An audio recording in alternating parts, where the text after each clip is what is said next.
Good morning. Today on the agenda we have go for a walk, grab some matcha from TeaBar because we love TeaBar. We love Erica. And 3, have a date where we ask each other prepared questions that we have no idea what they are yet, and we have to be honest about them. So we'll see how wild this gets.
Prepared questions, I prepared questions. I have no idea what her questions are like. She doesn't know what my questions are like. She's not prepared for what's gonna hit her. And we're just gonna spend some quality time together. You excited? What is your favorite attribute of God? Of God? Yeah. So I've recently been feeling his gentle spirit, and I think that that's my favorite attribute because I grew up with a lot of fear, like good fear, but then sometimes it can get unhealthy to where like I don't feel comfortable like being open in my relationship with God. So yeah, anyway, long story short, my favorite attribute of God is his gentleness. I like that. Hey, can you shut up over there? We're trying to film something. Alright. So if you could ask God one question and he would answer immediately, but it has to be a specific question. It can't just be like, what does my life look like? Mm-hmm. What would it be?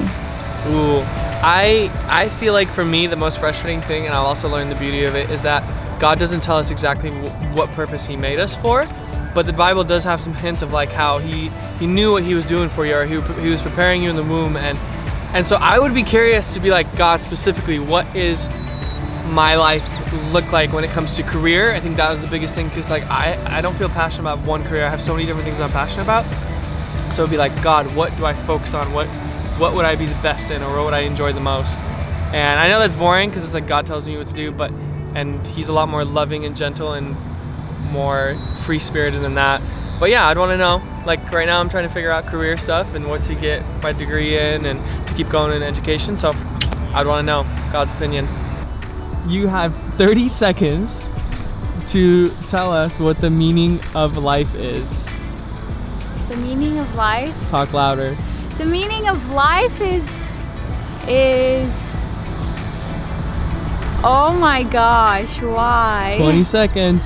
The meaning of life is to love it, to love people, to love yourself, to love God, because I think that God doesn't need slaves or like little minions running around doing things for him. I think he's almighty and all powerful, and I don't think that's why he created us. I think he created us to rejoice and enjoy the earth and his creation as much as he does.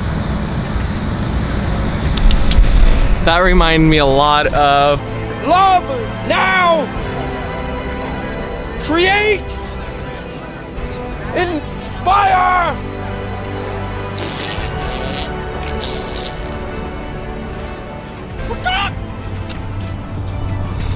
What has been the hardest thing about this whole coronavirus time for you? Oh my gosh, probably like all the restaurants being closed and stuff, because that was like what we resorted to with like date nights and activities and like, okay, not every night, like every other night, but still. no not even you, Igor, like just like planning stuff with other people. The other thing is, now that I think about it, I think a more accurate answer for me personally is I always hug people when I see them. And so that's been the hardest thing, is like it's so awkward because they're at first, especially a couple times, I would like come in for a hug and then they'd be like, and I'd be like, oh sorry, I forgot, and it's just like an awkward situation. But I feel like I'm getting used to it. Is that why you're not hugging me either? Yeah. You're just training yourself? Yeah, it's not because you smell bad, not at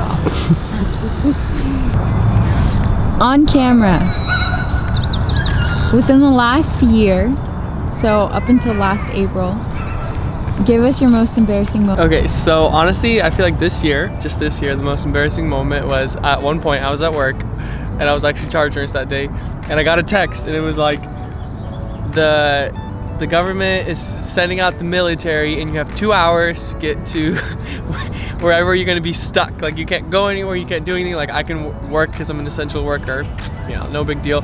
But and honestly, like I didn't freak out about all of this stuff that's going on, but my heart was like boo boo boo boo, because I knew Ina's at home and I knew my whole family's spread out different houses, and I'm very like, I want everyone to be together always, like together. And I remember just like freaking out, and I literally started telling people, I'm like, if you guys want to go home, it's fine, you guys can go on without me, like I'll watch your guys' patience, like, because I believed it, like, because it was sent from someone who I trusted, and there was just a bunch of technicals going around, and honestly I freaked out. I was like, do I just leave my patients? Like what do I do? And it was very embarrassing because like and so the fact that you told everyone, like yeah, I read it to everyone, like all the staff that I was working with. So funny. And I just feel so like, why did I freak out? Like it was just like I didn't know what to do with myself. This is a very deep Jordan Peterson question. Okay. What is a current dark shadow that you are fighting? It's kind of like saying, what is the darkest part of you, like your flesh, as like we like to say it, that you're fighting right now and you feel like it's the darkest part of you?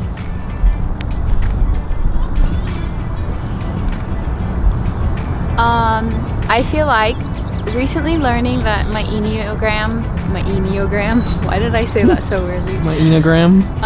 You're thinking of so, Instagram, that's why. So I'm a type 7, which means it's really healthy for me to surround myself with a lot of people and just always be in community. And whether I knew that about my type 7 or not, like I know that that's how I am. Like I grew up in a pretty large family, and anyway, so I've gotten really, really good at being alone, and I feel like we've gotten so good that it's almost unhealthy. And so like a big shadow, simply put, is that like I isolate myself. Prior to self-isolation, I used to like isolate myself a lot, and I would prefer spending time alone, and like I would not make the effort to like reach out to people and yeah, just like keep friendships and relationships going. So I feel kind of bad about that, and I feel like I have to fight that. Yeah, it's a good answer. Good job. How you doing? How you holding up? Good, I'm sweating. This is intense. Okay. Okay, what is your greatest accomplishment in life? Pick one. So far? Yeah. I don't feel like I've accomplished anything, to be honest with you. But You have to choose one. My greatest accomplishment, honestly, was, I would say, marrying you. I honestly feel like that. Because I feel like I listened to my spirit and I listened to my instincts instead of listening to like my mind, because we were like completely different people, but I just felt so drawn to you and I felt like you were for me, and that was the best accomplishment, I honestly would say, because I have never questioned like being married to you and being with you, even though like we realize we're completely two different people, and sometimes we want completely two different things. Like we're such a beautiful balance of the extremes. Yeah. Baby. Ooh. What is your biggest insecurity? Oh. I would have to go back to the fact that like I know that I need to surround myself with people, and I don't, because that's my comfort. Like I'm more introverted, I feel like, especially right now. And so that's my biggest insecurity, is that like I don't push myself to be more extroverted, because I know that that's naturally better for me, and I know that I'm healthier when I'm around more people. So I could have listed a couple other ones, but you're like, I could have listed like a million a more. lot of no, it's something you're not insecure about though, so never mind. What do you mean? What do you mean? I feel like you're Okay, going my through some next interesting question. times. If you could list my insecurities, what would they be? I'm just kidding. That is not on your phone. First part of this question is sad, but let's not focus on that. Okay. So, if you knew that you were gonna die within a year, whether it's because of a disease or you just saw your future and you knew you were gonna die, would you be living your life differently today and for the rest of the year? Yes and no. I think because we kind of lived through a trauma last year, that like our life actually slowed down, and we've been living like very consciously and very intentionally. But it would probably become more extreme, I think. Like I would not think about money as much, because I think money and survival and all that is just such a big distraction from life. I would probably spend way more time with the ones I love. I would probably try to do a lot more things for other people, like just be a lot more selfless with my time, in whatever ways that looks. And also I would probably be a lot more intentional with like everything I do, my conversations, like all my patients I would be super intentional with, a lot more intentional with. And I would be a lot more, I feel like, bold and courageous. How about bald? Huh? How about bald? I would probably shave my head just to get people's attention easier, you know? Yeah. Bold and bald. That's the new trend. I'm not getting a haircut, even though my hair is starting to get long. I do not trust Ina with my hair. I'd rather look like a shaggy dog than look like a prisoner. We'll get back to that. That was beautiful. That was a great way to end my series of questions. Really? That's it? I have like 20 more. I'm No, just kidding. baby, just Actually, do one I don't more. have very many more. I actually have one more. Okay. So, how do you feel about health and science right now? We all know that you were super passionate about health and wellness and all of that, and it seems like, to me at least as your husband, you've definitely walked away from that at least a little bit. So, Well, yes, I was a lot more passionate about science, I feel like, but I feel like, especially now more than ever, the saying health is wealth stands true forever. So whether you're passionate about health or not, like, it is the truth. If you take care of yourself, you'll be a better person, and if you feel good, then you are a good person. So, and I feel like the way that you are able to feel good is through health. So I still stand strong in like taking care of yourself and staying healthy. However, I don't think that that's the purpose of your life.